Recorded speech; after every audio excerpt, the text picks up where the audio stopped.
Minister Simrebe iyo mwana ye yongera hakatare kensi yona nikwe kushaba abatura kukoresa akagishaka okutungura ebyentasi byabo. When hati tuwezi ngumwani tuguhingira aha tube nito twagusa tugutoma mpapura twakoreje ibe y'umwani neza kwiyongera umwani gwanyu rushaka matunga ke twaretana ubukiro imwe y'umwani ebinashonte yichirire kukora ninga ebebe yakozire sofa already twarenye 9.4 kilometers kandi twatanche no kombeka na tanka erikwinga ya yemtwari 16.5 liters per day arakatero kengoma kandi amizago migaza kwa nga serving 7 parishes. Hona Minister Shabira bebembeza hande ngo zebyaro okugarizaho inkora ya mayumbi 10 umbyanga byabo.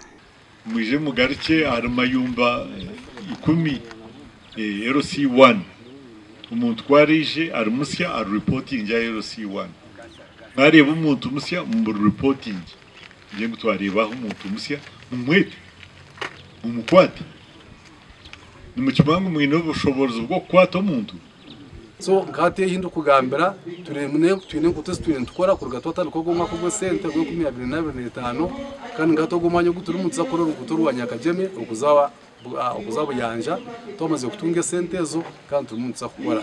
Umugandi Lieutenant General Henry Tumukunde ayirukangirira amakagaru kurenga runana garukushanga mu Southern Division rukongera municipality nebyo kurya kandi amakaga gakaterwe kigwereza cyo muyaga inshuminke huire. Tubanza kusimera izoba General Henry Tumukunde abo kutizwa akarebe kibiro kutwategura rubare emisiriyone kabaho kandi ntasayita munumwe beryo mukinga emisiriyone kahawa umwani imitumba ibihimba ibinyobwa tinde twasigiye ishemererwa munonga abwa Mr. Tumukunde oatuteka tekaho tukaterwa rubare ortoche rwona rwaho nyine fizi kurubare rutire mbere nitera plano kundange General Henry Tumukunde yatuteka tekaho ikizabe kitwatunjire cyo rubare omazimana tumusima stine bugarikiro.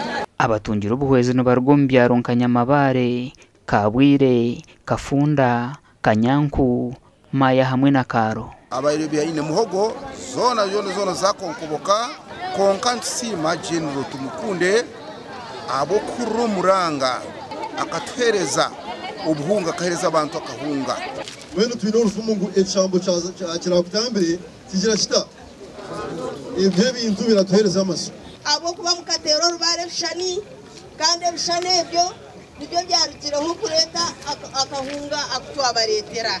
Ndi Stewart Tuyino Mujuni na Dan Basibye.